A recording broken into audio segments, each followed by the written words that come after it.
I hope that didn't hurt your ears. Welcome to the April 6th meeting of the Board of Directors of the Ann Arbor Downtown Development Authority. Susan, would you please take the roll? I'm going to do roll call. Gary Moran. Here. Newton Clark. Wes Collins. Bob Gunzel. Lee Gunn. Roger Hewitt. Here. John Heapshaw. Here. Joan Lowenstein. Here. Can you clearly identify yourself as being on the phone? Yes. What's your mother's maiden name? John Lowat. Here. Keith Orr. Here. Sandy Smith. Here. John Swift. Here. 3, 4, 5, 6, 7. We have a quorum. Wow. Well, starting out, we have audience participation. I think our first person to have signed up is Paul Gans from DTE. Thank you, Mr. Chairman, Commissioners, Mr. Mayor. We're here hopefully with all kinds of good news, and I understand we've got 8 minutes to tell you, Ed.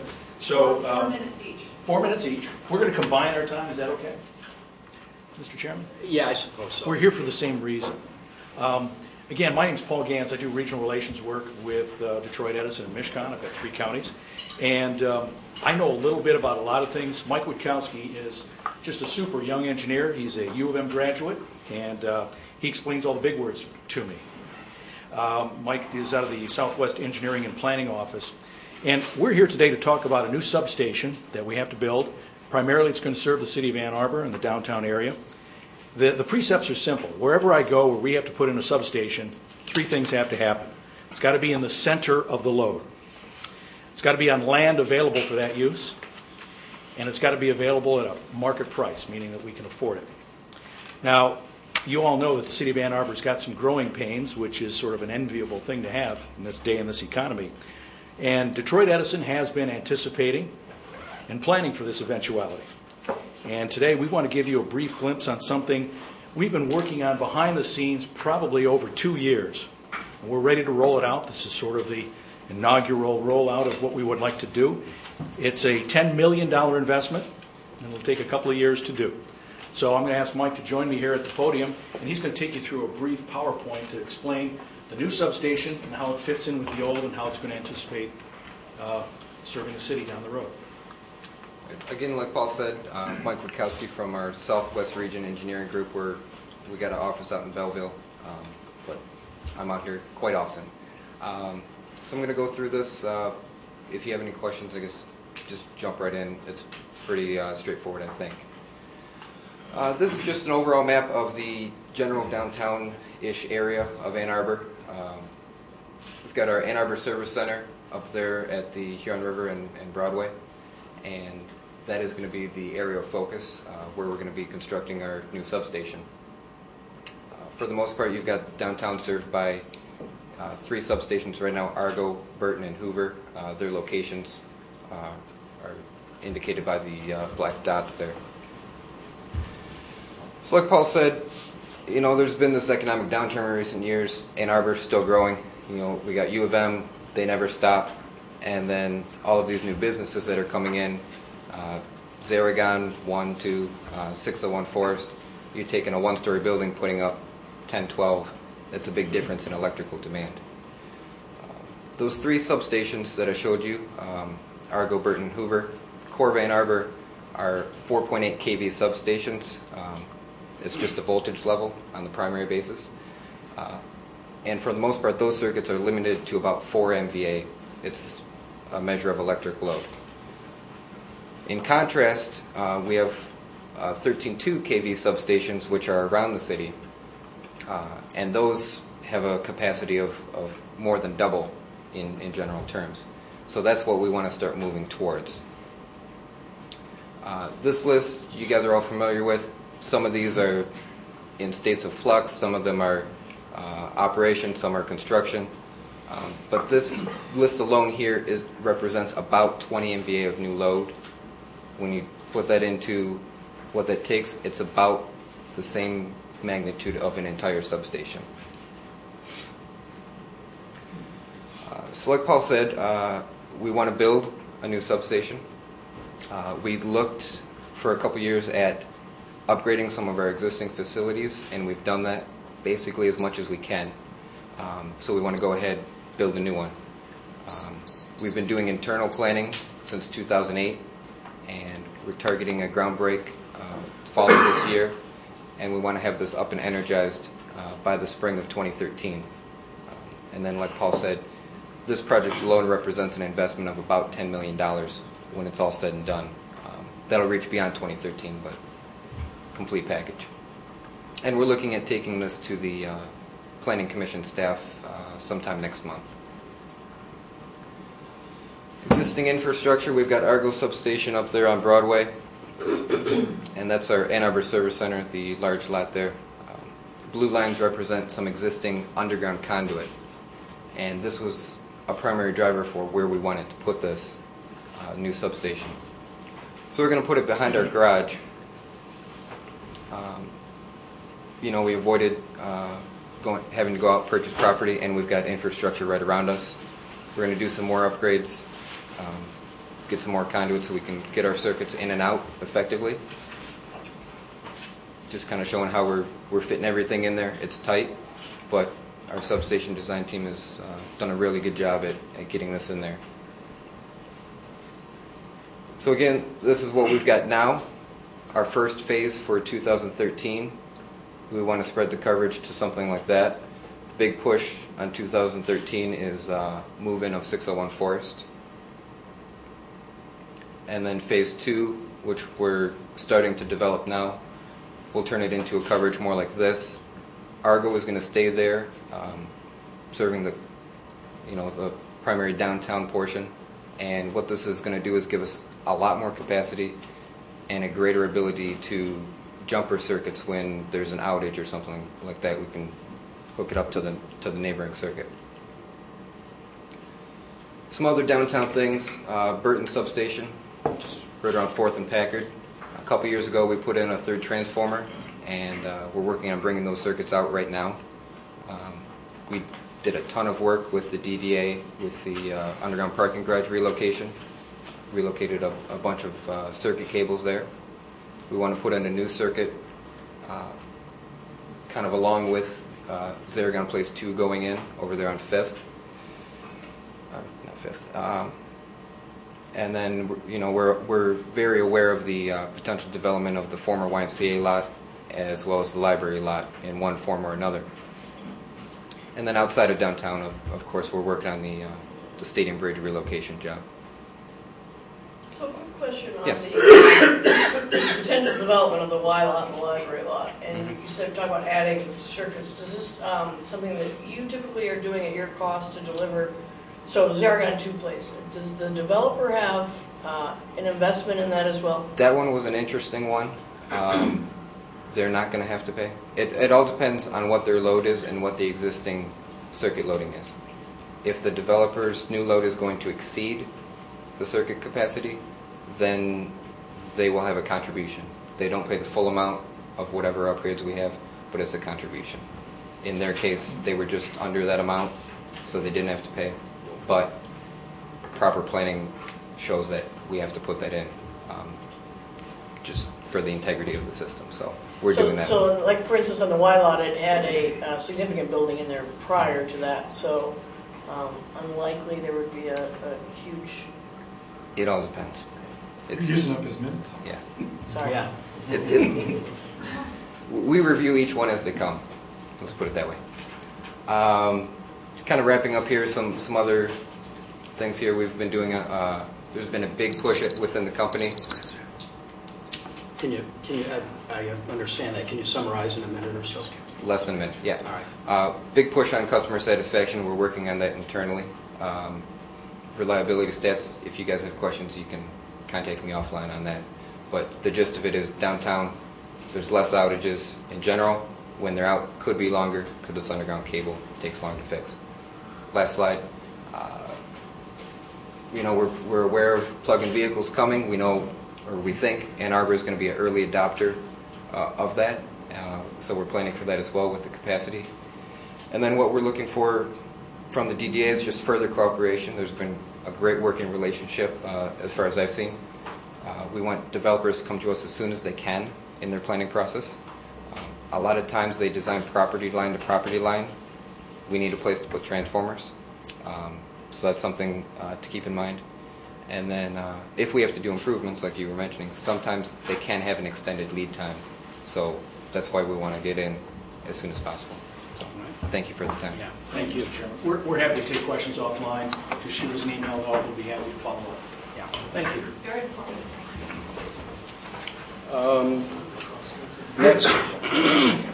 Next 4 minutes is for Nancy Shore. Get Downtown.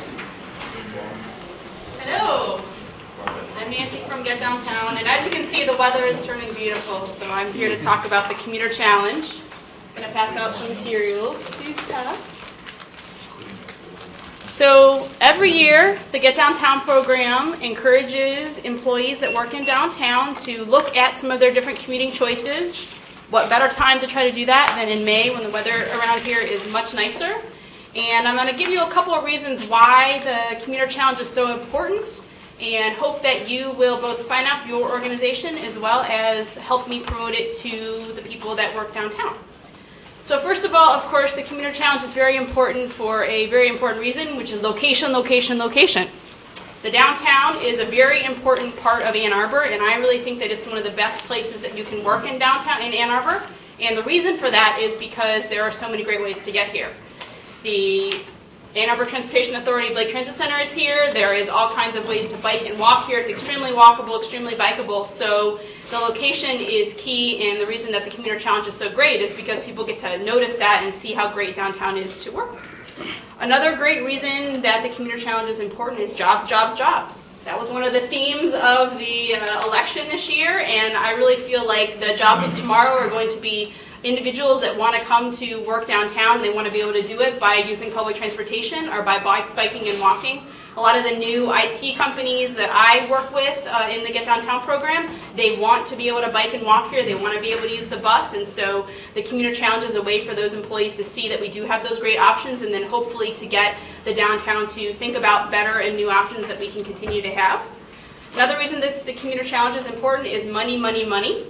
One of the things that we do with the Commuter Challenge is we get downtown businesses to donate prizes. We have over 100 prizes that downtown businesses are donating. So this is a way for employees to get to know the downtown better and to help contribute to the local economy by getting the employees to know more about the businesses. And of course, because gas prices are so high, this is another important reason that people want to get to know about the Commuter Challenge now, because they don't want to have to pay for parking or for gas.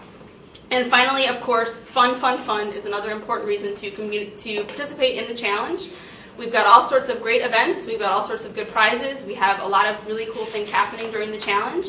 And hopefully you'll have seen our advertising that we have going up on the lamppost banners at Main Street as well as State Street. We're going to be putting some other interesting and innovative advertising out there, so look for that at some of the parking structures as well as on bike hoops in the next couple of weeks. And we hope that you guys participate. And I'd love to, help out. If anybody wants more information, you can get our information on our website at getdowntown.org. Thank you. Thank you. Next, we have a last-minute request from James Randall from The Answer.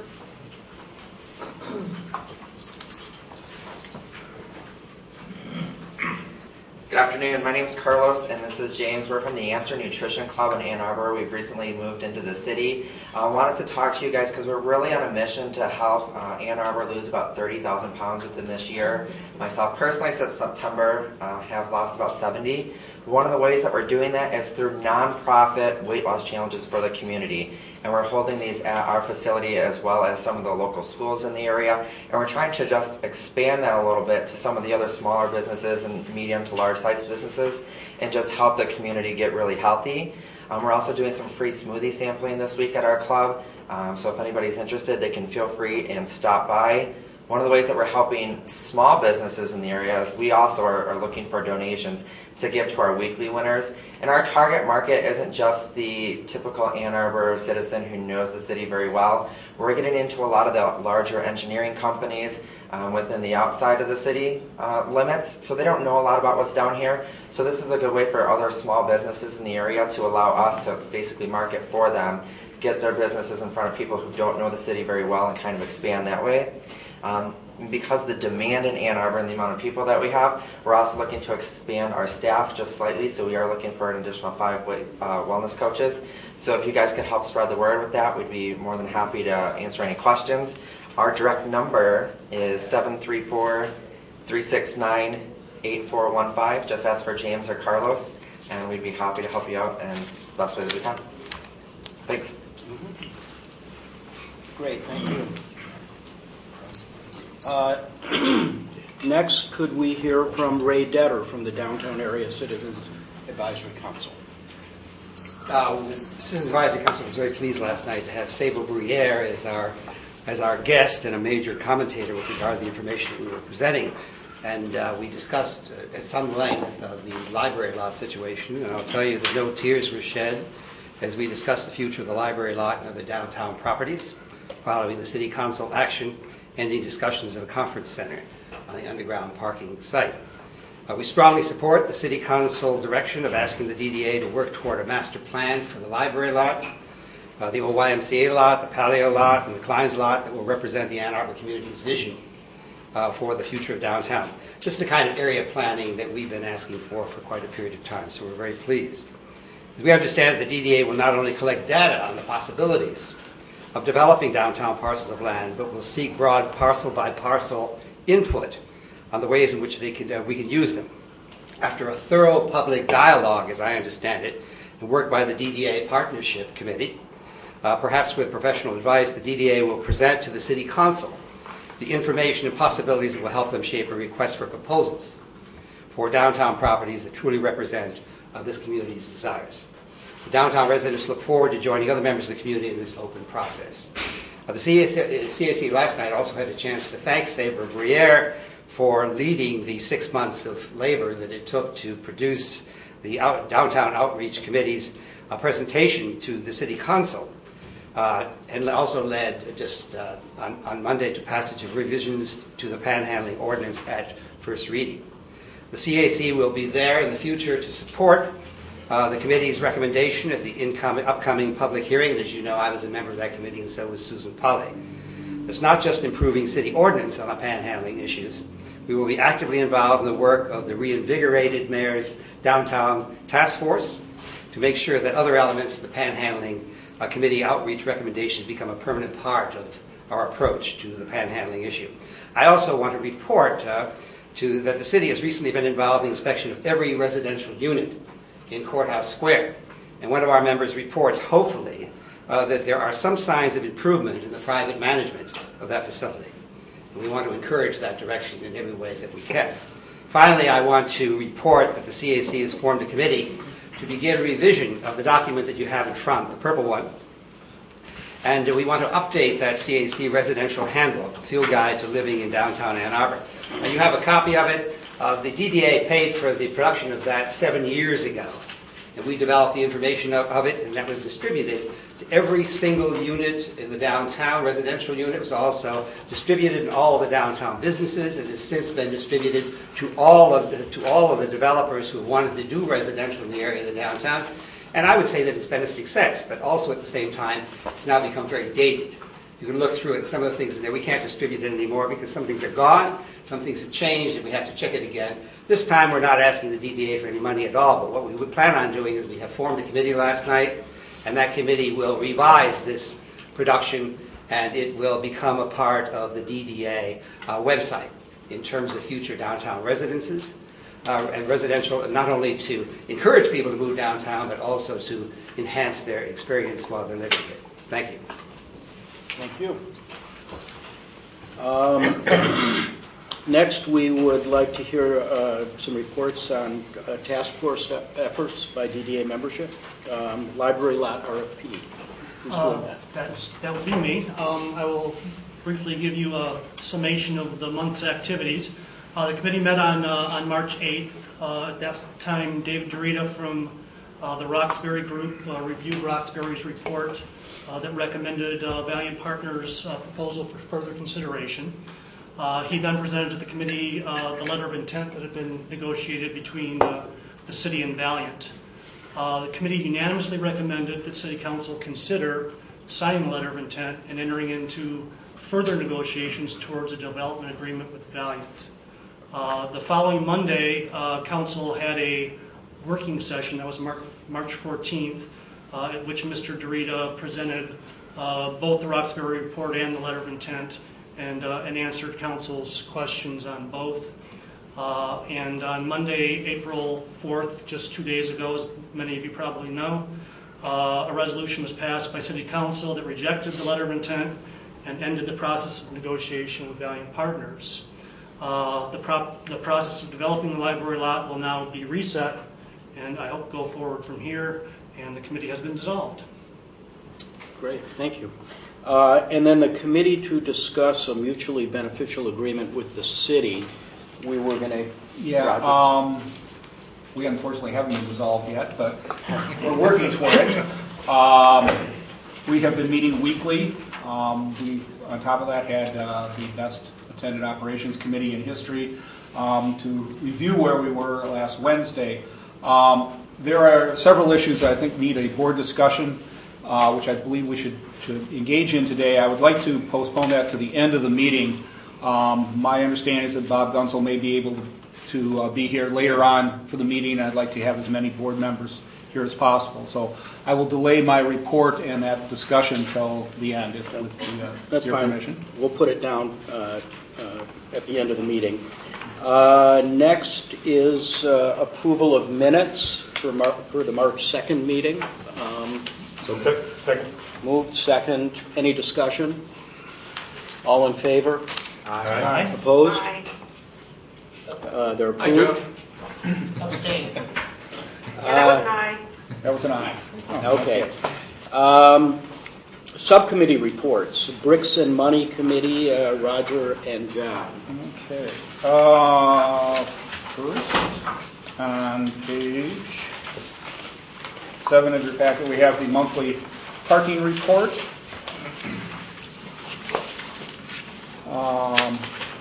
Nothing too dramatic to report here. Overall, our revenues were up about just a little under 3%. There are a few drops related primarily to construction. First in Washington, we continue to use for some staging for construction projects, as well as First in Washington? Finger Lakes we're using for construction staging, pardon me. Also been a little drop at the 5th and William site because of the closing of Studio 4. I don't think anyone's overly concerned about. But all in all, not a whole lot to report as far as changes. Again, revenue continues to increase incrementally. Joe and I will be glad to answer any questions, but nothing too dramatic. Okay. As I said, we had an extremely well-attended operations committee. I believe there were 10 board meeting members there, where we discussed the finances, possible finances of the mutual beneficial committee. We modeled some of those into the 10-year plan. And I would again like to delay the review of those until we have the discussion about the mutually beneficial report. Next, I believe the last page of your packet. Our lease is nearly ready to expire here. We've had a 5-year lease. The staff and committee did a fairly extensive examination of possible alternative spaces. We used a local broker to investigate those. We looked at several spaces. We have negotiated with this landlord, and I think the conclusion was that this was a preferable space for us. We have negotiated a fairly favorable lease term at a lower rate than we are currently paying. We have a 5-year initial term here and a potential and an additional option for another 5 years at our option at the same incremental increase in the annual rent. There was some concern that there might be interest in moving to other locations sometime before this term is expired. We do have a right to sublease this space with landlord's approval, assuming it's not, that he cannot unreasonably deny. So I would like to move this resolution to renew our office lease for another 5-year term with a 5-year option. Support. Support. Any discussion? Do we have a quorum? I don't know if we do. Yeah, Yeah, she needs Newcomb's, seven. Oh, oh, I'm sorry, he's, well, you got Joan on the phone. Got John. I'm wondering, the mayor stepped out for a minute, if it would be appropriate to wait. Yeah, why don't we until- delay the vote, Yeah. with your permission, Let's until the do mayor that. returns? Maybe we'll go to this next item on your list and then come back to it. The next item on my list is turning it over to John to talk about the bricks part. the status of the library lot underground parking deck. 2 weeks ago, we had 2 incidents occur in short succession on different sides of the site. Chrisman immediately took action to prevent similar occurrences and have been sending regular updates that indicate there is no imminent danger of other occurrences and the site is structurally sound. Chrisman's earth retention designers, that's SME, and installers, which is Hardman, and Chrisman, have been conducting daily inspections and have reviewed all shore insulation records. Construction fencing was immediately moved out 10 feet as an added layer of protection to pedestrians in the area. A ground penetrating radar, I knew I was going to have problems with that, has been preventatively used to determine if any other sinkholes may exist, and if they are found, extra grout was inserted in that area. Preventative structural remediation has been underway just as an extra belts and suspenders approach to ensure no further concerns arise. Beginning today, Chrisman will be using swing stages. They are the things that go up and down on the wall that you see window washers use, to allow SME to get up and close and inspect the entire length of each structural beam from top to bottom. The investigation will continue for at least another week. And when completed, Chrisman is satisfied by its subcontractor, SME, that this inspection is complete. Chrisman will allow its workers to expand back into the area to continue their work on new columns. During these inspections, work has been continuing on the east leg of the site. Walls are being poured. I believe they are up to grade on the top slab, and that is complete. The ramp in that area is complete. The stairwell is being worked on. Does anybody have any questions for me? Nope. That completes what I have to say. Our next committee meeting, April 27th, is it? Is that right? No, yeah, that's right. That's At the 11 last a.m. Wednesday. thank you. Okay. And our mayor is back. We were put off the vote on the resolution to approve the office lease. I just take a phone call, so I appreciate that. Sure. Is there any discussion? I had mentioned at the council meeting that there is the opportunity with the remodel that's going on in the first floor of the Larkin building for the DDA to take a look at some of the new spaces we're going to have. Some nice new conference rooms filled with light that will be wired for CTN. But in the intervening period, I've also had a chance to talk mostly with Roger about the lease that is before us and his confidence in that, and that there would be a penalty if the DDA were to sign just a 1-year lease to give us time to, because it'll be a while before things are worked out over there. So I'm happy to vote for this. And then if we get things worked out, there's always the possibility the DDA could look at it later, and there'd be the sublease possibility as well.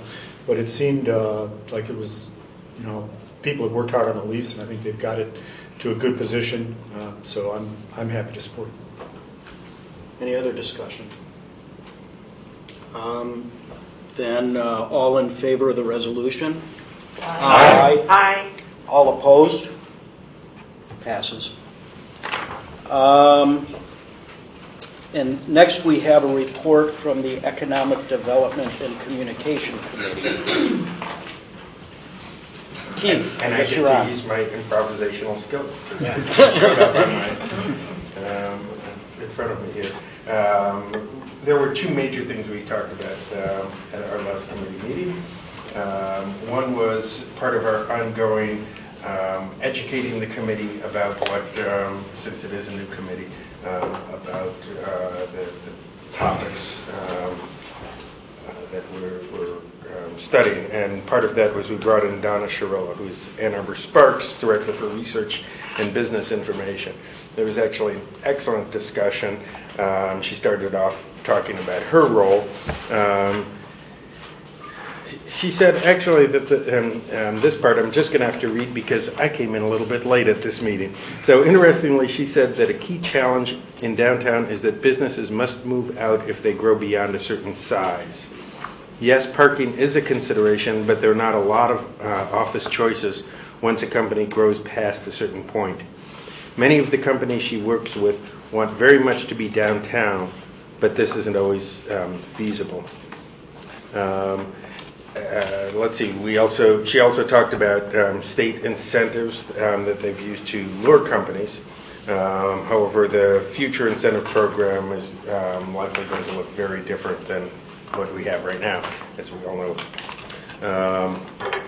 She did offer to come back to the committee next month. We started talking a lot about demographic data, and she didn't know exactly what she'd be presenting. It was a first discussion, and she was actually excited and rather engaged and thrilled with her homework assignment, which was to come back with demographic data we can use to understand more about the target audience, including census data, which is now starting to become available for the DDA area,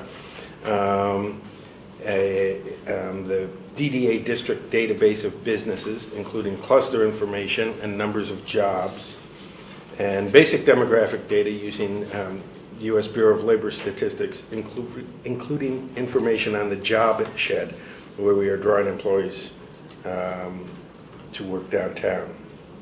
The second part we talked about was more of a open discussion as we started talking about a marketing plan for downtown, and we had talked about looking at who the audience was, and one of the things that I thought was that we immediately realized was that our audience is really local for a marketing plan. In fact, goal of our marketing efforts, entice locals to come downtown. Our overarching message that downtown has a lot of great things going on, and we also realized the importance of giving ourselves some pats on the back, showing that how much of it is due to the efforts of the DDA. Need to be less humble and take credit for the things the DDA has done to make it more walkable, attractive, functional, and sustainable.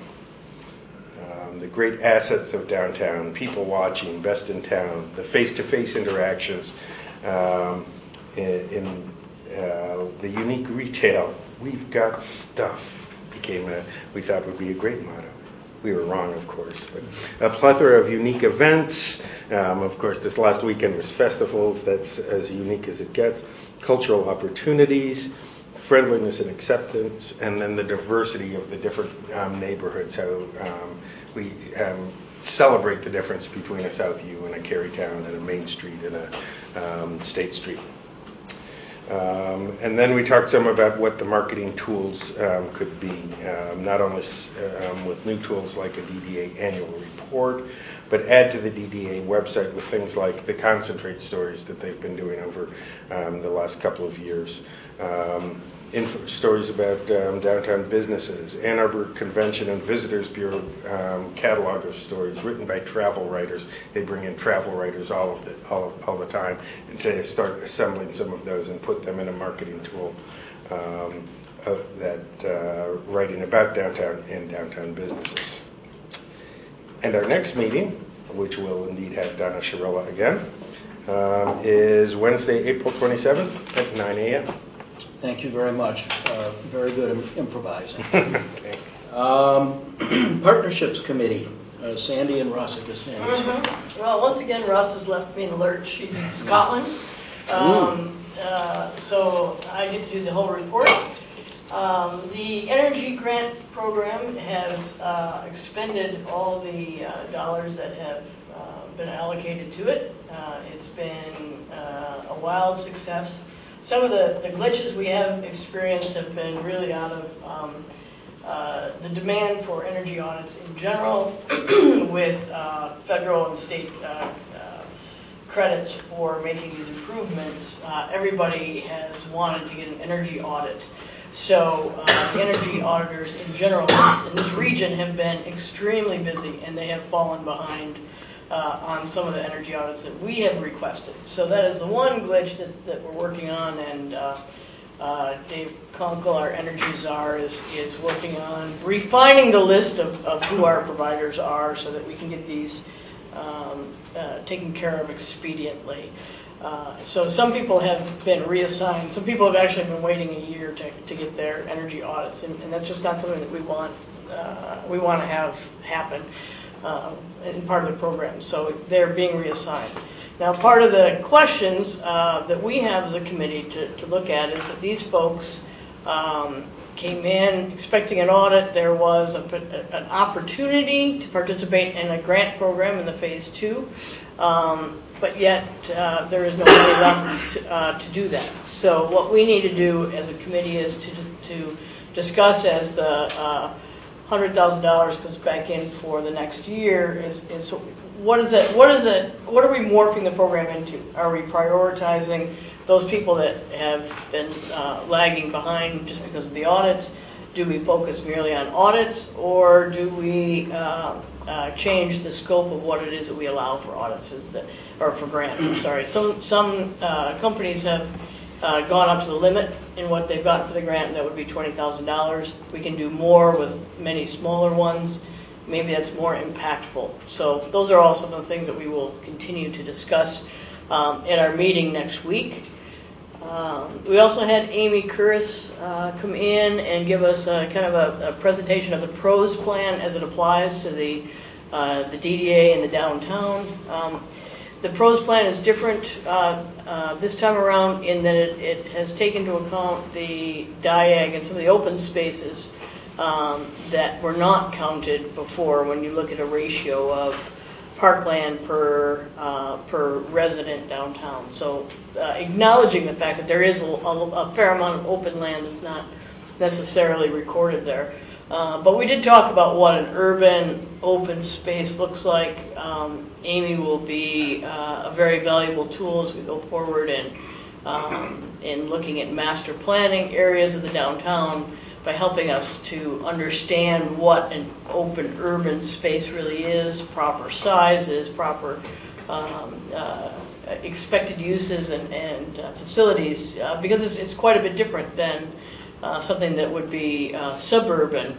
I have to throw that in there for Russ because he's not here. But the suburban park looks very much different than a urban open place, and she's going to help us as we go forward with that. At our next meeting, we will have David DeRita, is that his last name? Yes. From Roxbury, and he is I guess we have a couple of dimes left on his contract, and he's going to come in and talk to us a little bit about how you would go about soliciting good developers, what an RFP should include. So we're going to get a little bit of wisdom from David. And I will also have Josie Parker there, and I'm hoping that she or somebody from her board will be an ongoing participant at the table as we begin to look at the development of the areas from Division to Ashley, William to Liberty, and obviously the library is an anchor in that spot, and they very much need to be part of the conversation. So again, that's 9 o'clock, a week from today. Great, thank you. Gary, could I add? Sure. As we start to talk about the energy grant program, and Dave is the perfect person, and he, by the way, he'll tell you he doesn't, but I think he likes being called the energy czar.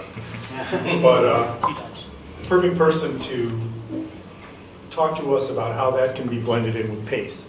because Ann Arbor's probably, we were the originating community for PACE, working with our local legislators, and we are going to be, I can't imagine we wouldn't be the first city in the state to be working with PACE, given that we've obtained grant funds to put that together. So I think the meshing of that program with PACE is going to be really innovative and trend-setting. So maybe Dave could Absolutely. Put that together for It is part of the dialogue. Thank you for including that. And just to tie the pieces together, one of the things Sandy mentioned was the idea that we would change what the grant scope would be in the DDA program, and part of that might be lowering instead of up to a $20,000 match, more like a $5,000 match, because PACE works better the larger the program is, so that our program can continue to hit the gaps that PACE can't, and David can help make sure that the people can be served by whichever grant program works best for them. In fact, some of the truly exciting moments that Dave has given us have been the very small, extremely meaningful grants that we've given to some business owners that have been able to dramatically change what their utility payments are. And just on swapping up light bulbs and going to a more efficient lighting system, very, very small, fairly inexpensive things with huge return. And it might be the difference of keeping doors open on some of these businesses or not. So he finds those as the little gems to share with us. And while we're on it, you missed it, the city has achieved 19.8% right now for renewable energy for municipal operations. And we'll be setting new goals at our next meeting, but it's that non-city portion of the city that really is going to need work if we're going to reach our goals. And so the PACE and these two programs going together will not only stretch our money, but maybe help us get where we need to go. Right. Sandy, I was just going to ask, could you touch on the resolution passed the council? You alluded to it, but I'm not sure. I did, and the partnerships committee will be the spot where the dialogue will begin with the redevelopment, the parcel by parcel plan. I guess I was going to put that off into the other mutually beneficial dialogue because it's all part and parcel of that. Part and parcel of it. Great. And parcel. Multi-part parcel. Yes. Anything else? I noticed Mr. Gunzel came in. We put off the discussion of the mutually beneficial, hopefully so that you could attend, and I'm glad you could. Thanks. But I'm sure you could have taken care of it. Now, you were hoping that we had already discussed it, right? But I'd still like to move ahead and at least get Transportation Committee out of the way. John. Oh, thanks. My guess is, thanks very much, Gary. I appreciate I'm sorry, that. my guess is it'll be a shorter discussion. So as you all know, we look at everything from pedestrian experience of downtown to mass transit. Last committee's meeting focused on two-wheeled vehicles and specifically mopeds and motorcycles. And to help us with that, Amber had Jason McDowell from Scoot Around Town, business that's on Michigan Avenue, Ipsy, who specializes in various types of scooters and mopeds. And I think it would be helpful. I think everybody knows what a bike is and everyone knows what a motorcycle is, but this category of mopeds and scooters is pretty big to a lot of people, and I think it might be helpful for folks to understand a little more because it has a lot of impact on for downtown of where you park them and safety issues, and helmets, and I think it would just be helpful for people to quickly understand a little bit more of what Jason shared with us. Jason also, he brought in some of them, and he brought in everything from an electric bicycle to a scooter that's under 50 cc that's considered a moped to a scooter that's over 50 cc that's classified as a motorcycle. Part of the reason that's significant is that, just for folks in general to know, if it's something that's under 50 cc in a moped, you don't need a motorcycle license, as an example. Or a helmet. Right. And you can just go and get one and boom, it's an easy market to enter. I'd encourage people, by the way, to wear helmets. But anyway, so I think that's one thing that's important for people to understand. I think we're all starting to see an uptick in the number of these things, and as gas is approaching, Nancy alluded to, $4 a gallon. I think we're going to see a lot more of them. So part of our interest in having him come and educate us a little bit more about it was with a focus on what we can do about parking. Because part of the piece that he shared with us was who his customers are. And interestingly enough, it's not all students. As a matter of fact, it's mostly not students. It's mostly, you know, I guess I'd almost describe it as a sort of our demographic of the age and of this of our committee here. So it does tend to be people who would come downtown to go shopping, to go to restaurants, do all those sorts of things, which was an interesting piece to learn. They're also used for commuting and all those other good things. So I think it's an up and coming segment that we should address. So for doing that, what we're looking at doing is a pilot program where we're converting 3 or 4 on-street parking spaces that are with it at the e-park locations. And what that does, it allows us to convert a given parking space into 4 moped/motorcycle parking spaces. And be efficient use of parking, have designated areas, and maybe also help to raise folks' awareness that this is an option, to use this kind of a vehicle as an option. And from a customer point of view, the advantage is the fact that it'll be 50 cents an hour. We can prorate the cost of a parking space, be cheaper. There will be, it will be a bounded area, if you will, for where that parking area is to discourage cars from parking there. So it's really a fairly easy thing to convert with the e-park system. One of the nice things about it is it allows us to do it fairly easily. So the notion at this point is to have a few locations. Right now what's being talked about is one located on the 300 block of South Main Street, 100 block of West Washington, and up on Division. And Amber's been talking and working with specific businesses that are particularly interested. Jolly Pumpkin is an example of one on Main Street that's very interested in this. So, you know, working to cooperate with folks in those areas where it could work particularly well. City enforcement, traffic safety folks, Republic have all provided input to it, so it's been a well-coordinated effort, and the hope is to get them installed in May. Obviously, it's the season, and you know, we'll see how it goes. Part of it is to sort of get the word around through places like Scoot Around Town and Nicholson's and places where they sell vehicles. I would hope the businesses that are helping to support it would also maybe we'll develop a flyer or information that would be available to encourage people. Does anyone have any folks have questions about that program or thoughts, ideas? Make sure there's a place they can lock the mopeds. That's what I do for my staff, is they like to be able to lock up the mopeds or something. And that's one of the things we talked to Jason about. It's interesting, the people in our demographic, you said, I know someone who's not the bicycle rider they used to be, and they're switching to a moped. And there probably is going to be more of that as the population ages.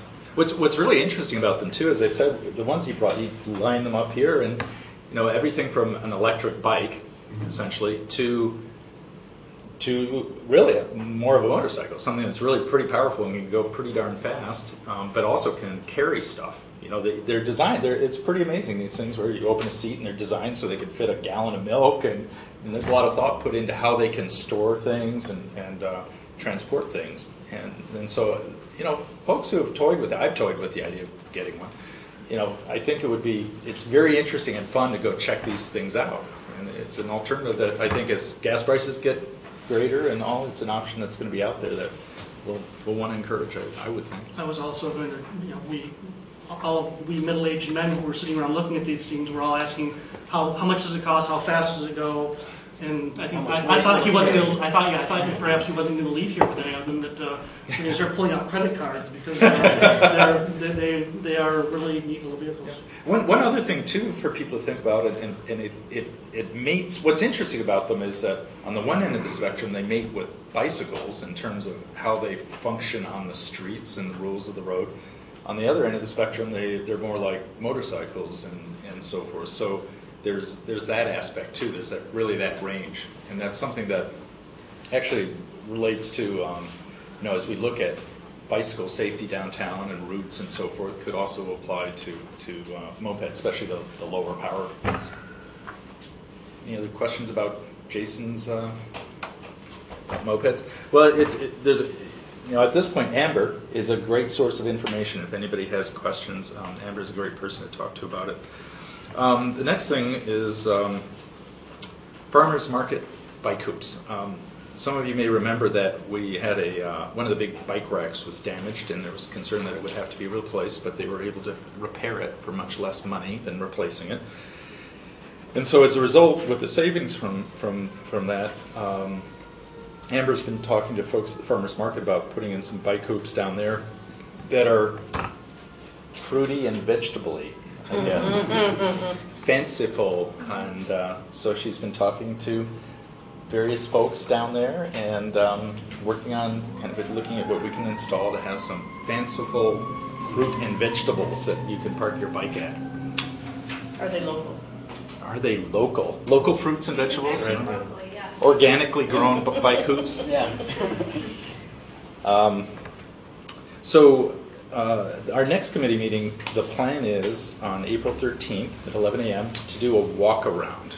And this time what we want to do is try to get out to some of the sort of outskirts, if you will, of the DDA, because there are areas that may not be as traveled. But one place that comes to mind that we talked about is, some folks may remember, was it a month or two, or a couple of months ago, I think a fellow came in talking about the area down on Huron Street at the tracks where there's a lot of ponding and sidewalks in bad shape. And there might be some areas like that we can take a look at. And really the emphasis is, again, on pedestrian and bike routes and safety. Amber's been having conversations with Eli Cooper and how we mesh what we might want to do for spending what limited dollars we have left at this point in our budget in this year, and we have some decisions to make about how those funds get spent. And so part of the idea of the walkthrough is to really come to some conclusions about what specific projects we want to fund, and so that's going to be kind of the walking, talking part of this next meeting. I bet if you get scooters, more people come. Hey, actually, I think Jason would be happy to provide that. Yeah. Any questions for me? Anything I know else? Gary wishes I had spoken a much shorter length of time. No, I was pleasantly surprised. There you go. No, very interesting, and I'm glad that stuff's going on in your committee. So next, is that it for transportation? Roger, would you please reintroduce our discussion? Okay, well, what I guess we'll first do is give a quick overview of where we are in the mutually beneficial committee. We are also at a point where there's some difficult decisions to make. We discussed those at the operations committee last Wednesday. I have some new information to bring forward. I guess probably the first point is that on Monday night, Council did pass a resolution authorizing the DDA to come up with planning and eventually RFP process for the portion of downtown that is bordered, I believe, by Ashley to Division and William to Liberty. We had hoped that would include actually the entire DDA and all city properties in that area, but I think we can still go forward in a very productive way on that. It did pass unanimously, which was very encouraging. That clearly the consensus of council is that this should be a DDA responsibility, and I think partnerships will be diving right into that. And I think that was one of the major things the DDA was looking for in the mutually beneficial discussions, was to have clearly the authority that would be responsible for seeing to the eventual development of the city-owned parcels in the downtown. I would just add that there was a concern at the table about prioritizing rather than not trusting the DDA to take on the scope of things. It was more of setting an order of look at these are the priority pieces to look at. And Councilmember DDA Board Member Smith came up with with an amendment that was acceptable to all, and then we were able to get everyone in agreement. So I was happy to see that we were able to pass it with unanimous vote. But again, it's more about prioritizing than anything else that change was made. Did the amendment hold us harmless for cost? I haven't seen the exact language, but I believe It didn't change anything about that. It did. For any phase 4 work, we do need to outline and provide the council with costs as we go forward, so that is part of the decision-making process for the council to say, well, if we turn this down, what are we on the hook for? Which is only reasonable. So yes, that phase 4 work is remained intact. And why was those particular 4 sites picked over the other ones? I read the quotes in the paper, but is that the totality of the decision for those spots? Really, it was about reaching a consensus. There was considerable concern about opening the entire downtown for the dialogue at this particular point. Particularly, we had a introduction with 415 West Washington, and what's happening there to kick off the meeting. So that has its own kind of plan going forward. I think that there are other city-owned lots that were identified that council didn't necessarily want the DDA to start having other ideas for, perhaps, if that's fair. And really, when you look at the map, this is in the D1, and this is the opportunity zone. This is the spot where the greatest opportunities lie, I do believe. I think that the examination, as the mayor was saying, this is a prioritizing step for focusing RFP work, but we all understand that it doesn't exist in a vacuum. It doesn't mean that we don't look at how this particular zone interacts with the entire downtown. So it wouldn't be as if we are going to say we need to accomplish all the community goals within these 4 or 5 blocks, because we do understand that there are other pieces of the puzzle, including places that have been designated as open space already, things like that. So if that is a long way to say, it was a way for council to look at this and to unanimously allow, with comfort, the DDA to focus their attention on these. Okay, but blocks. just there wasn't discussion or considerations on viability, because I didn't read anything. Well, for example, Catherine and 4th.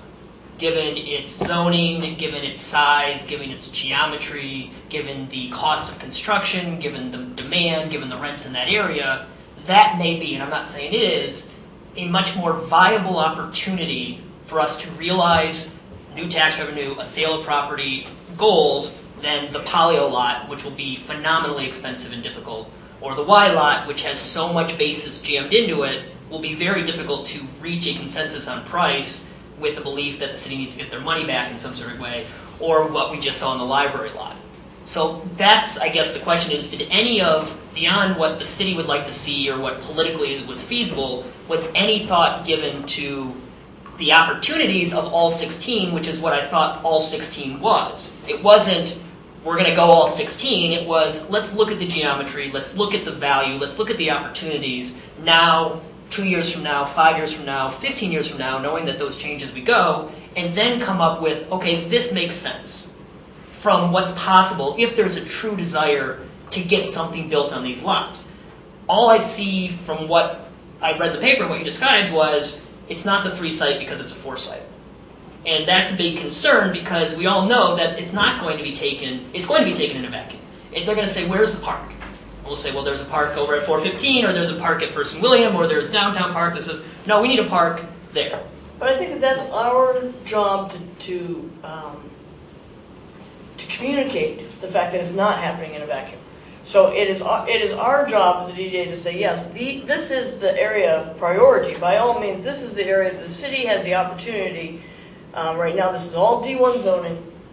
You know, these are two of the parcels have already been tried with an RFP and failed. So this is a priority area for the city to say, let's go forward. But I think it's our job to communicate and to continue to look at this in the whole, in the total, because it does not exist by itself.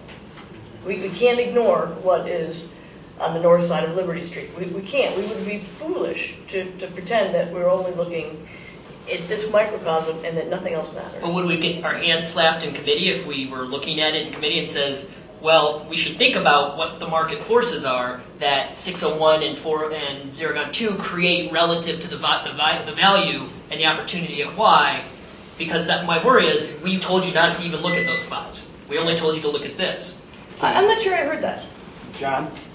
Councilmember Taylor and Councilmember Hunt, particularly with some assistance from Councilmember Teal, were making the point that this was a comprehensive look. And I think this is part of the legislative process, that there were several council members who were ready, obviously weren't ready to agree to that. Certainly two of them that were pretty strong in their position. And so Councilmember Smith's amendment allowed us to keep moving forward and also to get the whole council behind this concept. But to your point of, would anyone slap your hand? No, certainly not. And I think a comprehensive look, if you wanted to come back to City Council and say, you know, we got some opportunity over here and we can do something with that lot over there, and it may help to alleviate your problem over on the old Y lot. I don't see why not.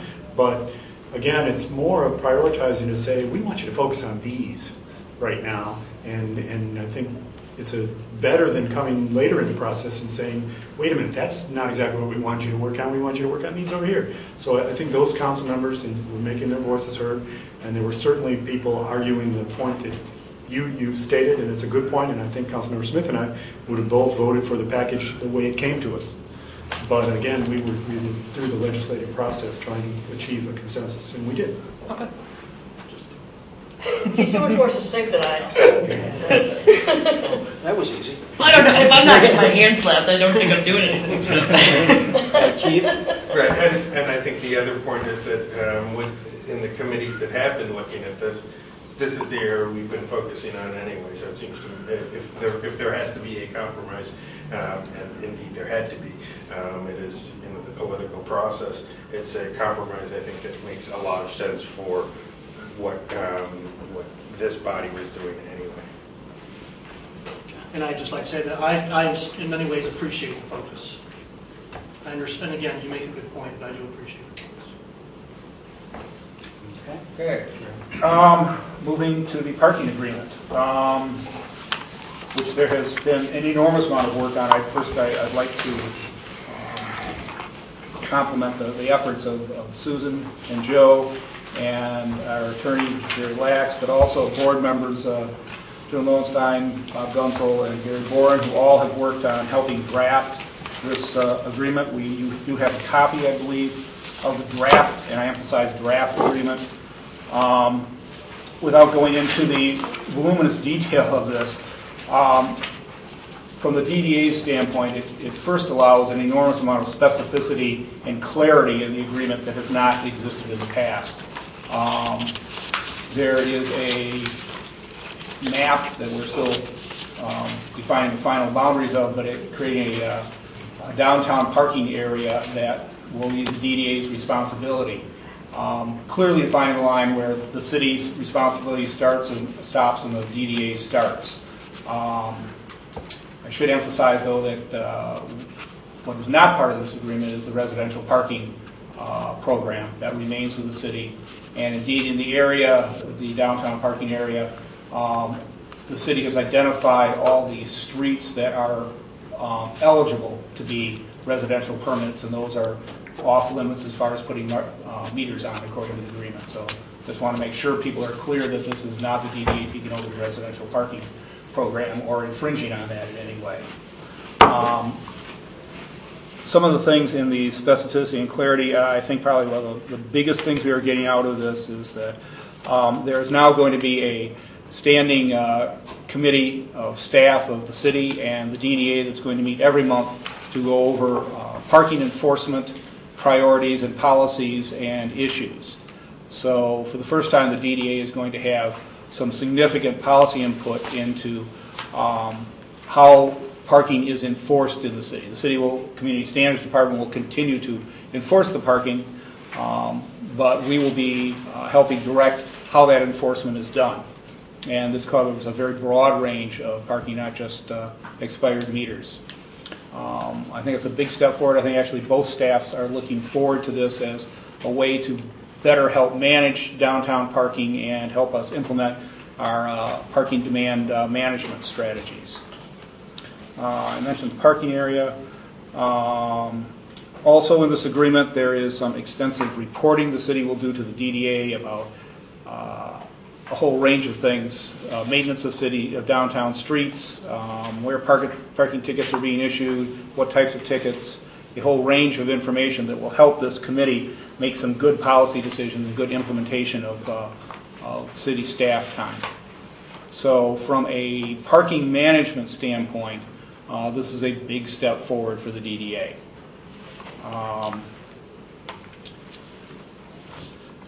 There are a few issues we are still working out details on. I know Susan met extensively with Sue McCormick yesterday to try to get all the final language on that done. I think that the committee is going to meet again this Friday. One of the areas that I think we need to completely detail is get how on the policy level, how the DDA board and the city council will interact. There's been some discussion of an annual work session between the two bodies, whether that should be annually or whether that should be every other year. I think we'll discuss that on Friday, but I don't see the problem coming to an agreement on how the two bodies should interact to just monitor that the program is doing what both bodies want it to do. With that issue and some of the details, I don't think there are really problems with. We're just working out the final language. We pretty much by Friday should have, or early next week, should have all the details and the language worked out in this agreement, with the exception of the two most major ones, which we brought to the Operations Committee a week ago. We, as I had the largest attendance ever at an Operations Committee meeting. I guess Bricks and Money Committee these days, where 10 of the 12 board members were present. We looked at the 10-year plan and modeled various scenarios of how the finances would work. For our audience, our 10-year plan is a planning document we use that takes where we are current, takes our immediately past fiscal year and then projects how our expenses and revenues in a wide range of all expenses and revenues would look like projected out over a 10-year period using increases in expenses in both revenue and expenses that have been historically true. Puts in all our debt service and how those work out. It's a very complex document, but it helps us do planning. I should emphasize this is not a budget document, it's strictly a planning document. We reviewed where our current proposal, the financial part breaks down into percentages. The agreement have the DDA paying a percentage of its gross parking revenues to the city each year. And the points of contention are what that percentage should be. The DDA had proposed had a consensus of the DDA board members was that the first 2 years of a 10-year agreement, the percentage would be 14% of the gross, increasing in the year 3 through 10 to 15% of the gross. City Council had proposed the first 2 years it'd be 16% of the gross revenue, with the years 3 through 10 being 17.5% of gross revenue. That's where things stood up until last week. The term, there was also a disagreement on the term. I think there was agreement that the first term should be 10 years, with options going out to the end of the DDA's authorization, which is in 2033 or 22 years from now. Whether those option terms should be 3 years or 5 years was another contention of the DDA, which we have 5-year option terms and the city wanting 3-year option terms. And I think, granted that there are some details that need to be worked out, those are the two contentious points at this point. We modeled a number of scenarios at our committee meeting last Wednesday. The consensus that I took back from that meeting was the DDA would be agreeable to a compromise of a flat 16% for all 10 years, which I took back to the council, to the committee on Monday, where it did not meet with a favorable response. So at the moment, the DDA has been, a general consensus is that would be a flat 16%. The city is a 16% the first 2 years and then 17.5% for the years after that. I suggested, strictly on my own, not in any way representing the DDA board or any members other than my own opinion, that if the DDA accepted the position of the council on the percentages, that the term of the lease be increased from 10 years to 15 years with one option of 7 years going out to year 2033. So we would give to the financial position of the city, and they would give in on the term to allow us a longer term before the contract to be eligible for renegotiation. But I clearly need a direction. I'm sorry, go ahead. The page 2. You have 3 scenarios. Page 2 of one that DDA 10-year plan variables, second page. You have 3. Isn't 16? Okay. Oh, I'm sorry. All right. There are. Let me. How about if we label them so that we can always refer to them? So The one that says 60% flat. Let's call that A. All right. The one that's 16% changes to 17.5 in 2017, called B. And the remaining one, which is the 16-16, then 17.5 C. So we can all talk about it. Okay, so A, grants parking expenses. Is that City Hall kind of ninja'd into parking expenses? Which are we referring to? DDA Parking Fund A, grants, notes for page 7, $500,000 a year. No, if you go to the very last page, you'll see that the grant for the City Hall, for the Justice Facility, is on a separate line, so that is just parking. Just for everyone's information here, this packet that has multiple pages stapled to it is our current 10-year plan with our current approved budget in it, the multiple one. With this essentially follows the current parking agreement, which allows for approximately $1 million a year to go to the city through, I believe, 2018. This is what our models what our current approved budget is for fiscal year 11-12. The next 3, A, B, and C, are scenarios or variations on that, which changes the amount of money paid to the city to a percentage of the gross parking revenue. None of us have the other one that you have. Right. We only have 3, Roger. Okay. We don't have. We have I've got to have the current, just the parking grants Here, you're you've asking got- about, I believe, is the alternative. There should be, here are copies. Oh, That one. not the, Yeah, I mean, I guess the Yeah. broader question, without digging into every single one, is everything that's right there, 3,551,900, is all of that included in the agreement? Which This are- middle one right here, and all the money we give to the city currently in this budget, are all of those line items now included in all 3 proposals, and if not, which not? This is our current fiscal year. Right. In the scenarios, the A, B, and C scenarios, this goes away, this goes away, this goes away, this stays, and this stays. The top 3 lines. And the police court stays. The police court stays. The top 3 lines, the parking agreement amendment, parking for street funds, and the old Y lot in 415 West Washington, those go away and are replaced with a percentage. How, of our gross. and our interest payment on the old Y lot is coming out of our parking revenue? Currently as an Yes. expense? Yes, it is. Yep. Counted as a rent. When does that expire, that interest only? Isn't it coming up pretty quickly? We're on a second term Yeah. of 2 5-year term. We don't know. Okay. They may renew it. Did you say that counts as rent?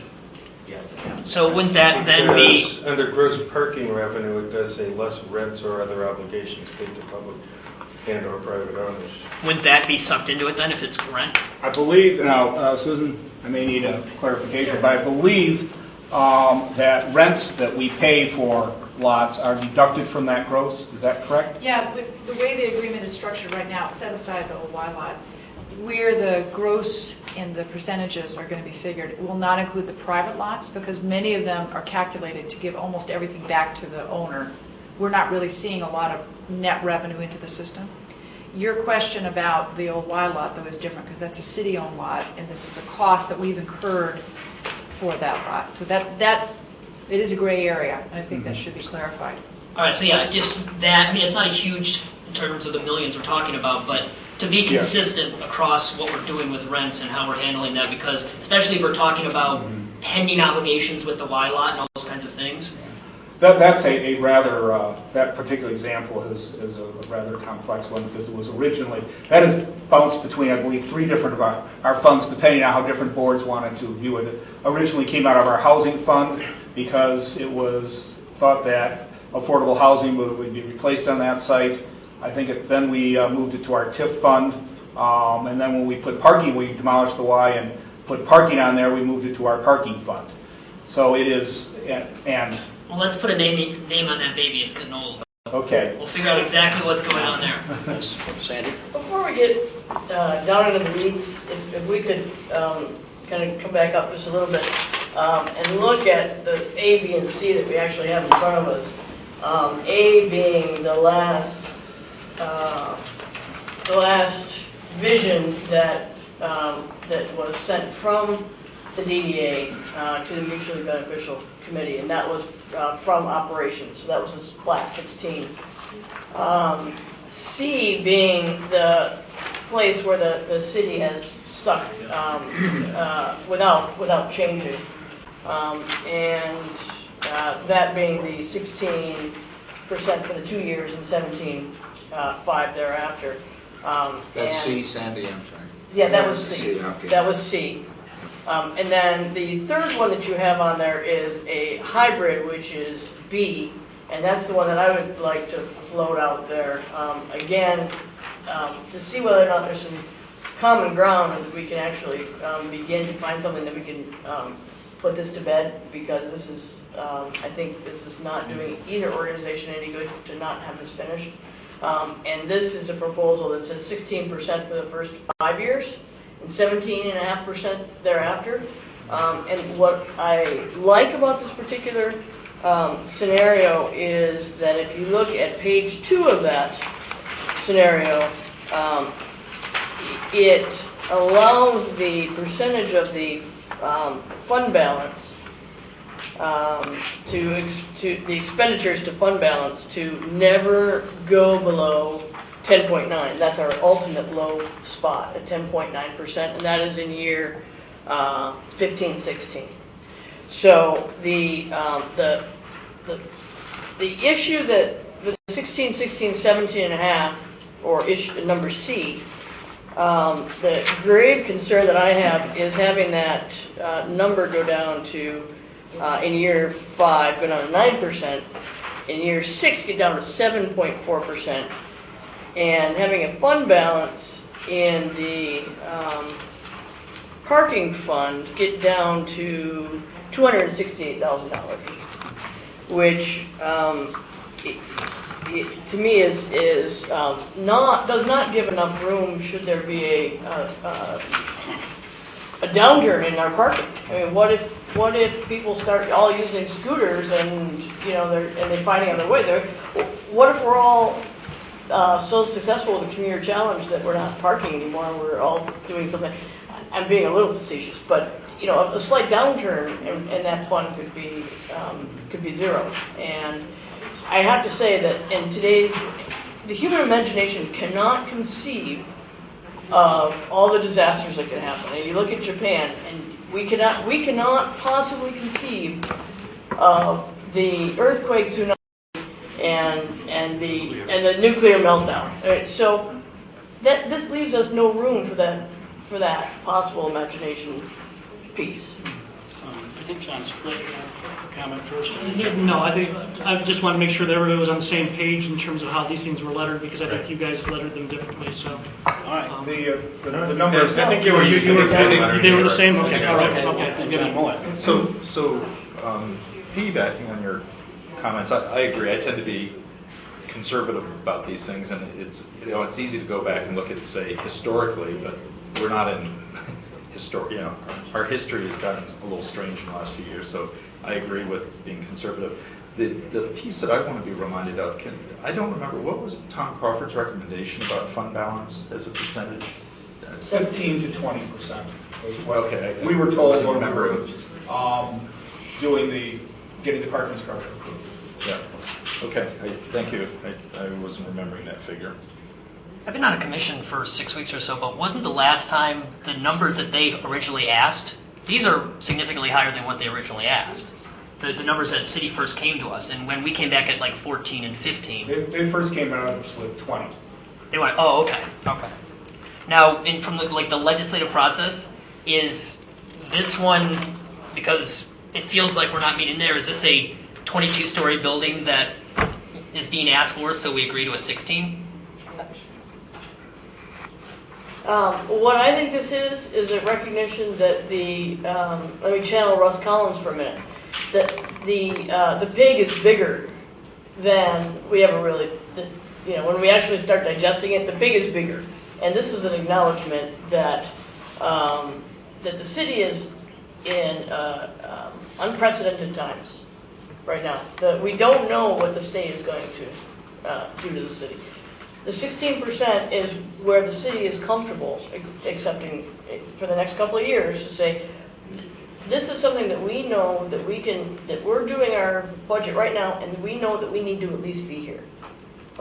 And I think that I'm looking for the balance to say, the next 2 years, if the city can accept 16% for the next 2 years, they ought to be able to acknowledge that the pig is pretty darn big. And they should be able to accept it for 5 years, and allow the fund balances to remain they're not huge, but with a slightly safe margin, and then before it rolls up to 17.5%. What about if state tax tribunal? I mean, how's the city starting to build that balance? Because they're still 4 years back. We haven't started rolling over the commercial buildings, and I'm not talking about the effect to our TIF. I'm talking to. This is parking funds. I know, but I'm talking about state tax tribunals backed up 4 years. Some of the cities are getting hit a lot sooner. Property values, while they're starting to stabilize in Ann Arbor, they're stabilizing 30-40% than where they were on your projections. And I'm wondering, I'm still thinking the pig's going to be a lot bigger than we all think. And so what changes us agreeing to anything, and in three years we're back with them wanting more money.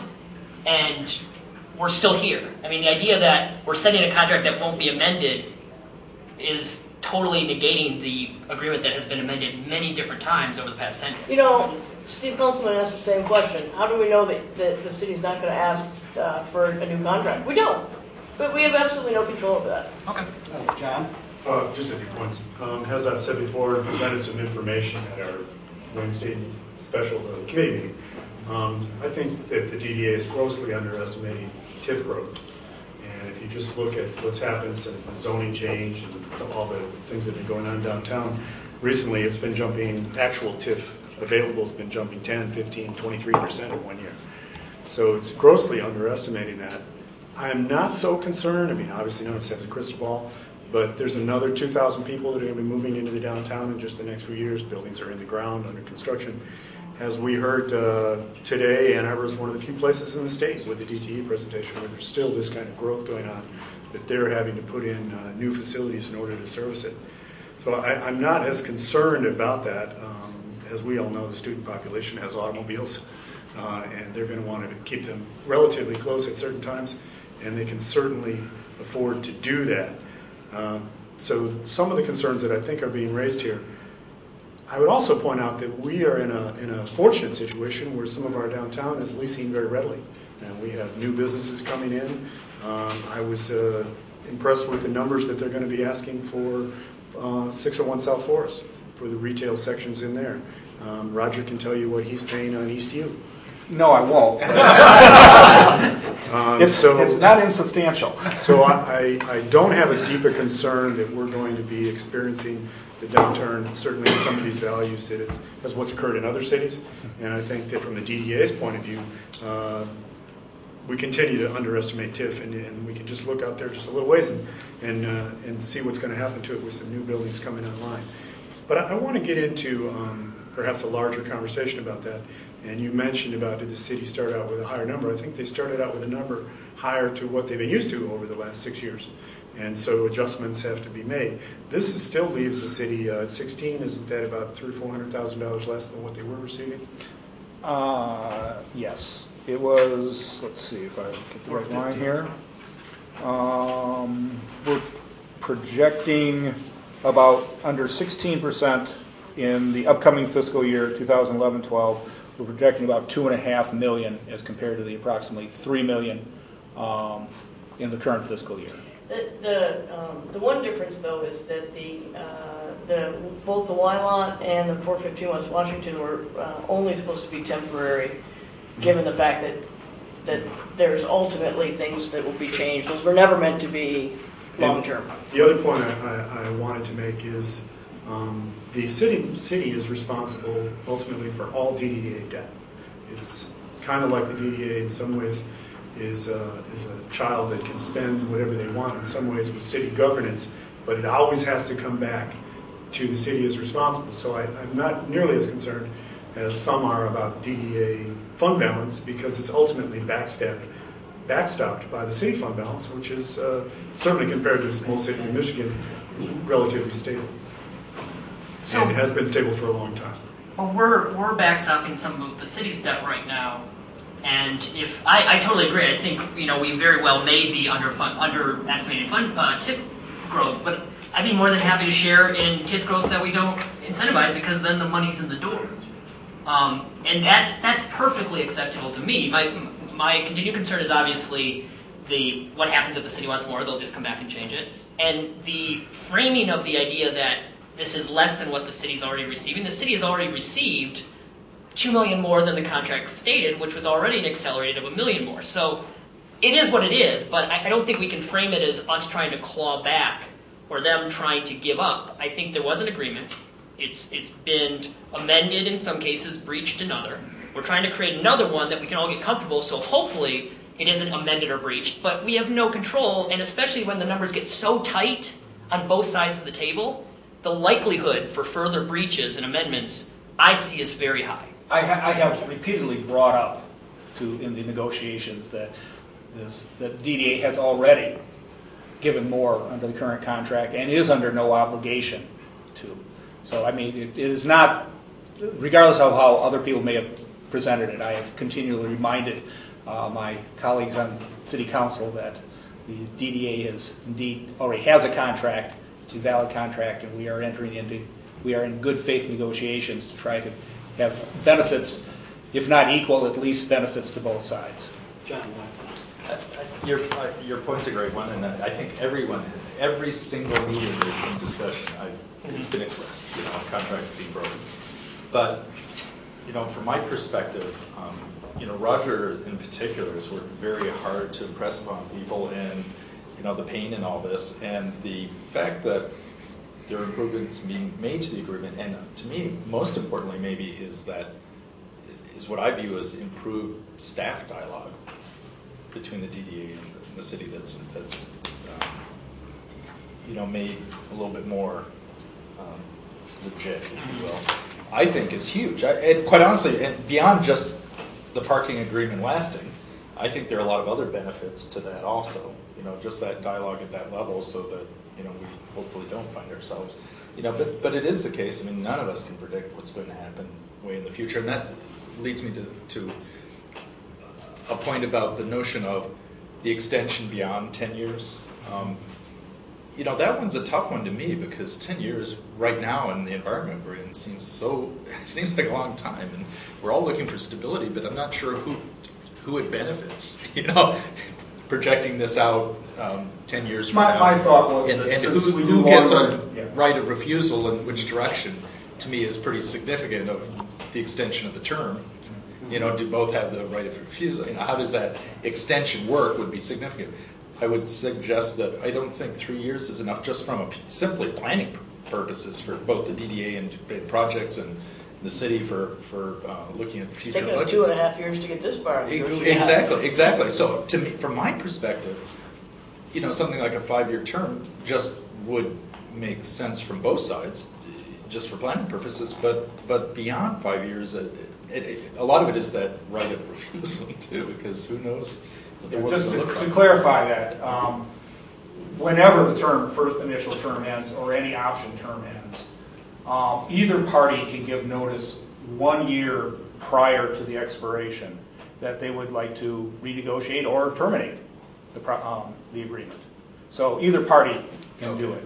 My thinking of going from 10 years out to 15 years with just one renewal period was, again, to help the DDA do our long-range planning, which, it's 10 years now, but, it's not very long before it's 5 years, and now can we really plan, say, another parking structure or some other major improvement if we're not sure whether we're going to be around in 5 years. And second, the arduous amount of effort that has gone to get it this far, I'd rather not try to have to go put future boards through that same ordeal very often. Rush, you can have a cane next time. You'll be still at it, though. I'll assure you I won't. This is actually the second time I've gone through this, and two's enough. Third time's a charm. Roger, do you have, number one, the direction that you're looking for? And I guess the next question, which is either for you or maybe the mayor, which is how procedurally how are we going to fit the hand in the glove? At some point, there's going to be a sense that the DDA is willing to go so far.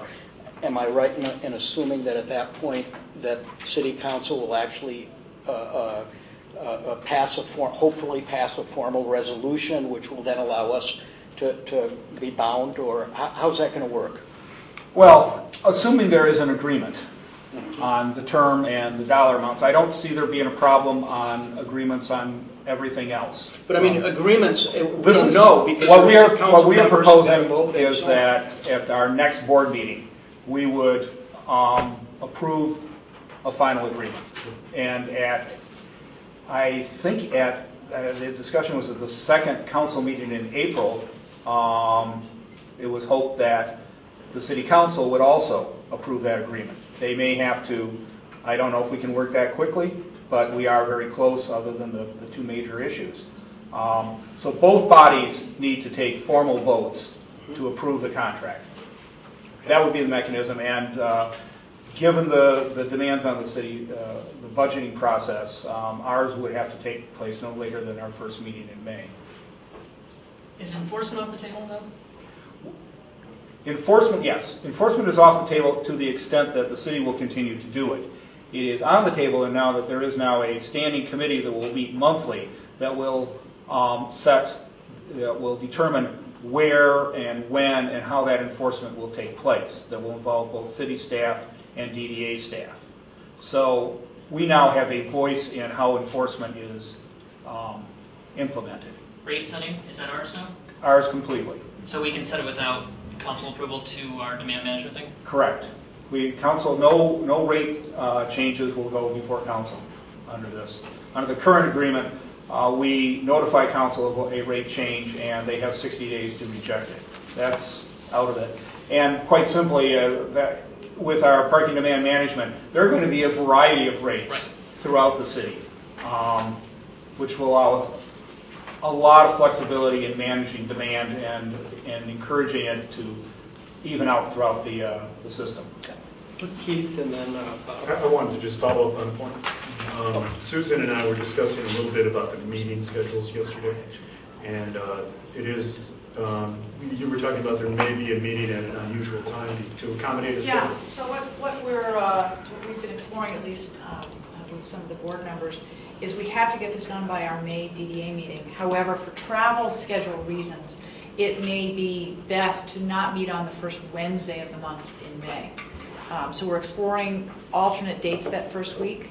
And one of the things, with all due respect, I'd like to ask before we complete is to take a look at your calendars. If we can do it at the table, that's great. Or Julie and I will do this after the meeting.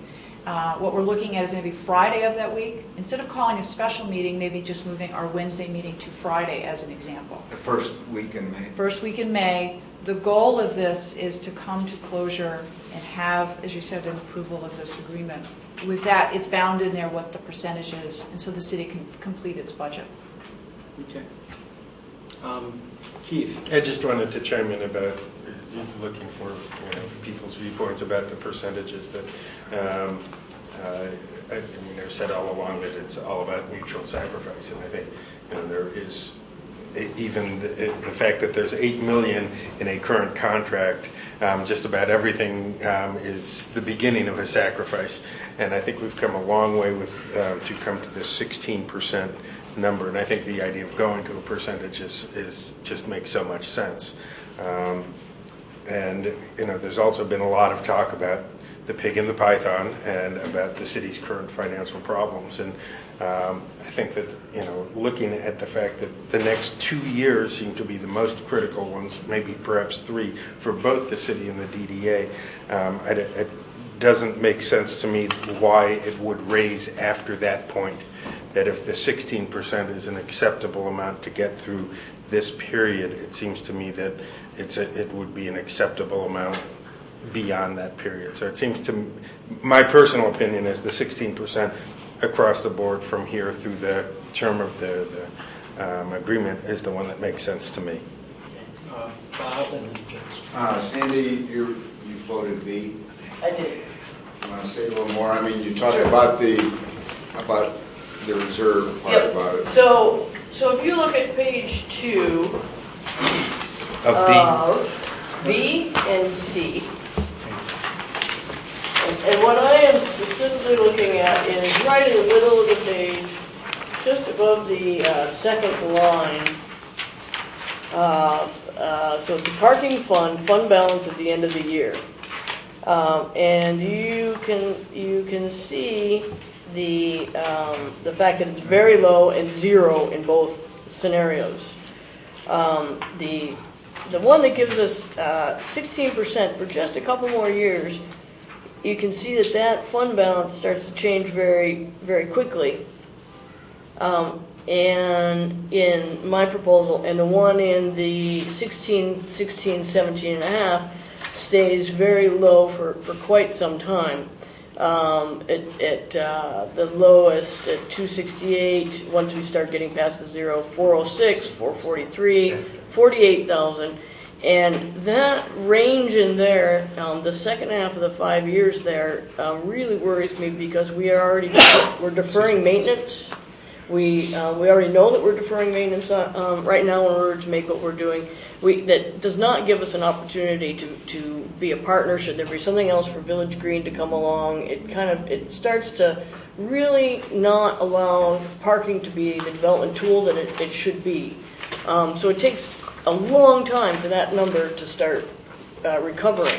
And if you look at the scenario where the 16% either holds steady or goes up after 5 years, you can see that it recovers much more quickly and gives us an opportunity to take care of those unforeseen things, a drop in usage, either a deck replacement or major repair because we have been putting it off, or an opportunity to partner with somebody that may be looking to develop some parcels that may have a public-private partnership with parking, such as the Village Green. We just wouldn't have that opportunity. And that, of course, is part of our mission, is to make these investments, to stimulate the private investment, which creates the tax dollars and the growth and the economic development. So that is the particular line that I am most concerned about. And again, I understand the rise in TIF and the ability for us to do other things with TIF dollars. But the discussion really is about parking. And it's a parking contract, and we're talking about parking dollars to the city. So my concern is to keep the conversation aligned with parking. And the term under, it could go either way. I'm not as concerned about the term as Newcomb has already said it. You know, if it really needs to be opened up again, it'll be opened up again. It doesn't matter if we go 10 or 15 or renewals at 3 or 5. I'm not as concerned. Somebody else will have to deal with it. I would love to have a 10-year contract. Whatever we do, look at it for 10 years and let the next group of people figure it out. We form the committee to kick cans. I think we get a bucket around here somewhere. Any more discussion? Well, I don't think I have a clear, I've heard two different positions now, and I guess I don't really have a clear position to go back on. To go back to the... Just to add, they're three positions, I should say. Totally behind the 16, 16, 17, 5. Okay. There's Wait, that's the one where the city was at right now, and not Sandy's proposal. Right. correct. Is that what? Sandy's proposal is 5 years of 16 and 5 years of 17.5. I think you have this as C, 16, 16, 17, 5, 17, 5. Which is where the city is standing right now. That's where the city is standing right now. Well, I don't think we are or can here today give you a formal approval for a formal offer. I mean, I don't know that that's possible legally. What he's looking for is direction to I go back understand. and negotiate. We've given him 3 different Positions to take. Mayor, could you go on further as why really that 17.5, even as the years go out, why that's important? Well, the third year is going to be pretty critical. But I mean, everybody, well, if you want to put the frame of reference around it, City of Lansing, the same size city, has a problem that's about 8 times larger than Ann Arbor's. So we've been doing, I would comparatively a good job of shepherding our funds. They're looking at laying off 150 people in police and fire, cutting those positions, along with a tax increase that may alleviate some of that. But in the scheme of things, revenue sharing statutory is pretty much going away with unknown how much of that's going to come back. So I just think the need is there. You might say, well, why is that the TDA's problem? Again, my viewpoint is the TDA is a part of the city, and any of the sweeping changes that may have to happen in Arbor are certainly going to affect the downtown area. And the DDA should be doing as much as they can at this point to help that out in the worst financial crisis in 70 years. But again, our problem measured against other cities is reasonable, and certainly not to the magnitude that we're seeing around other places. But there continues to be hit after hit coming down, particularly from the state. Meanwhile, we're seeing a scene where DDA revenues are consistently going up, and now city revenues are going to be consistently going down. But what's the city's problem in 2020? Is it a 17.5% problem? I hear your point. If there's an immediate concern, we have an ability to address an immediate concern. Well, that but to set a new higher bar and then just say, this is the bar. 2020 might be a place to look. Well, but I mean, the point is you guys don't do 10-year plans, or at least 10-year budgets, and we do, and so... Well, it's impossible for the city to do 10-year budgets. It's changed, as Bob could tell you. It changes every 6 months. The state can't decide what they want to do other than cut. Well, the initial question was, what does the city need? And the answer continues to be whatever you will give us. Well, I think what the city needed was what they were getting in the past. And so that if you ask the question, that's what we would reply. So why don't we just fix that fee there? That's better than this. No, it's not. It's quite a bit different than what we've been doing. 400,000 more a year. He's talking about what we received the last 6 years was about $400,000 more than we would receive under the 16. But it's a fixed fee, and then we can go from there, and then we have a fixed rent. The concept of the percentage was that would make us more partners with the city. Not on a gross percentage, on a net percentage we would. Well, I think on a gross percentage too.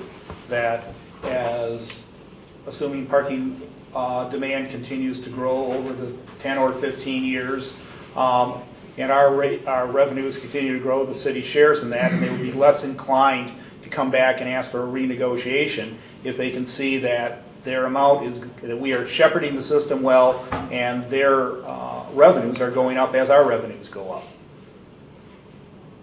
That's the concept behind a percentage, that we are, at least on some level, partners in the system. John Split. I guess if you're looking for my input, I prefer a 10-year contract because I do think with a gross revenue amount that it may indeed be able to last 10 years, and I'm hoping that it will. I don't want to sign on to anything that I don't think has a chance of lasting for 10 years. And I would say 16 for 5 and 17.5 for 5, and have that be counter proposal. Yeah, go ahead. Yeah, I guess I tend to agree. Sandy's proposal, which is, what is it, 6, the 1, 2, 3, 5, and 4? 5, it should be 5 and 5. 5 and 5, actually, I guess. To me makes sense because not only for the reasons that Sandy's described, but it seems to me it allows us to do some longer term planning, because the challenge with the other scenarios with the higher percentage is that when you look out in those years 6 and 7, there's really not much you can work with because of the variability out there. Whereas in the other scenario, when you look at those fund balances, you can at least have some projects of some significance that you could actually do something with. You know what I mean? To me, there's a pretty big difference between the two. And it, just to allow us to do what we want, economic planning and all the things we're talking about. Because otherwise, I think we're just maintaining a parking system. I mean, obviously there is the TIF component, but we don't know with property values and such. Just looking from the parking fund point of view, I would very, very much like to see a scenario where we can actually be able to do projects and have some planning. And I think what Sandy's proposing is about as close to the bone to allow that to be able to happen as we can see it when we look at these 3 scenarios. So from my perspective, Roger, I guess I sort of join on that. Do you want to do a straw poll that would maybe help you go forward, or It wouldn't hurt. I mean, It's not a bad idea. a non-binding, something that you can... A non-binding straw poll between the 3 proposals? Is that what we're talking about? I think Roger probably needs to glean his, given that we don't have the whole board is here, you can take a vote though. I mean, it's a Well, I would public think we would need to notice it. It would seem like that. Roger may be able to glean his direction from the conversation Well, around. I think that, what's getting me is that procedurally is that I don't know if we can give you what you want, in the sense that I don't think your counterparts on the committee from council can give us what we want either. In other words, they're also trying to put things together in a way and hoping they've got the votes. They're not able to promise us they have votes either. I think that you're doing a great job, and the best we can do, I think the best you can do is get a sense of what you think will pass here. And if it doesn't, that's not your fault. Seriously. And I don't think city council tell us that this is what they'll agree to? No. Nor should they. Well, I think any tentative agreement is obviously subject to approval by city council and ultimately this board. But, I think Roger and his work and others have done a great job in moving, and I think we've moved significantly to the 16. So we're there, it seems like, with the city, and the question is, Sandy, the last 5 years. And I guess from my point of view, I'd have some flexibility there for Roger in terms of your proposal. I think from my point of view, everybody knows I don't like the whole thing, but from my point of view, assuming these are the choices, I think the best thing we could say is that we really need the city to come off of their last position. I don't think that we ought to, whether we think in our heart of hearts or not, I don't think we ought to tip our hand to them that if they just stand firm on their position, that eventually we're going to, keep splitting the difference till eventually they get what they want. Can you present this, Sandy, with your other hand on to us as a county? So we're not negotiating against ourselves in an unmovable position for the same reason? Do you have anybody on council that would say, you know what, this meets them halfway? I've been looking at this, and it's been warping in my head on a pretty consistent basis. What I want is the city to be able to be healthy, to be able to grow. I want the city also to be able to have a partner, a development partner, an economic development partner downtown, because that also allows the city to grow. And I don't want the city to be its own worst enemy. So wearing the multiple hats that you've asked for, what I think is the strength of the situation it is right now is we've got the city is probably the best situated in all of the state, but very tenuously, and has made a very strong case that the 16% is very, very important. On the other hand, I think the DDA has made a pretty strong case that development helps everybody. More jobs helps everybody. More people living downtown. The ability to be flexible, the ability to create to create opportunities needs to be there, and the city cannot do that without us as a development partner and a development authority to actually do that. And what I would like the city to recognize, and I would say this at the council table, is the city needs to recognize that they are not in a position to facilitate some of the things that the DDA is in order to get some of these partners downtown. So what if we wanted to have somebody, Borders may be leaving for cheaper rent, and they've already got free parking, their headquarters. So they're already looking to make a change. How in the world can the city, the downtown, compete? How can the city as a whole compete when Detroit has vast lands that are, pennies on the dollar of ours? So with that combination, I'm hoping that something in between is something that both parties can live with, to say, I think we both get something out of this.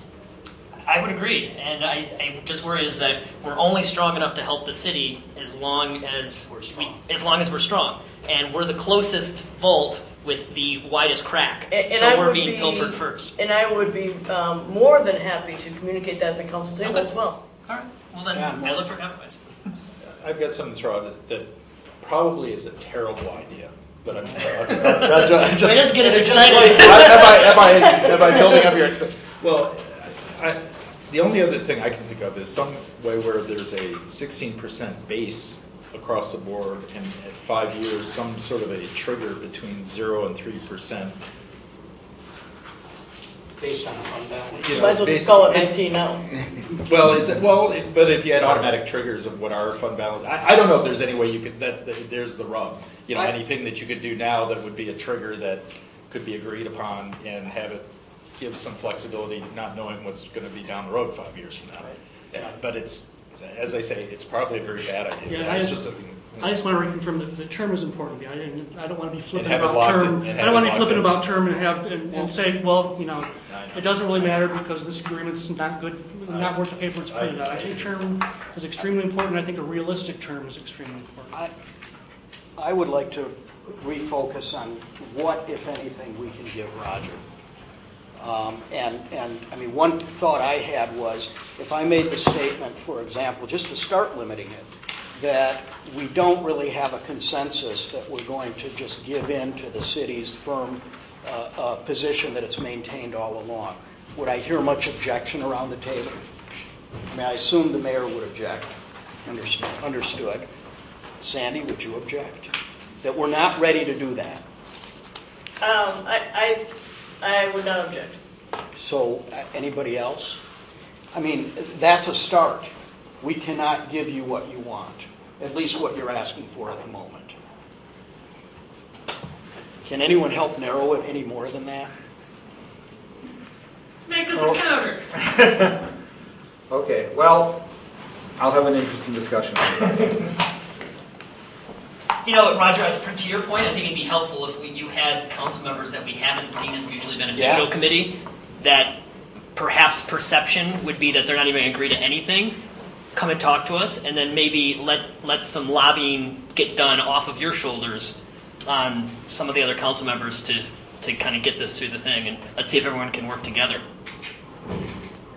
But I will say that we've had a very good working relationship with the members, the council members on mutually beneficial. It's been there's a thick agreement here that's dramatically different from what we currently have, and much of it is to the DDA's advantage.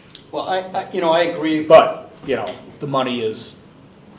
Money is money. And if Money we is saw where some the money- bold-faced names at that microphone that have bold-faced things to say about us, I'd love to hear from them, and that might give us some consensus. Well, I agree with you, Roger, but there was, for instance, a city council meeting a few meetings ago where stuff just sort of blew up, and that's the nature of the beast. That's not that anybody is being disingenuous. They we can give them all the praise we want. They cannot and are not and will not speak for the rest of the city council, and that's a huge unknown. And unfortunately, in our process, we're having all these discussions in the open.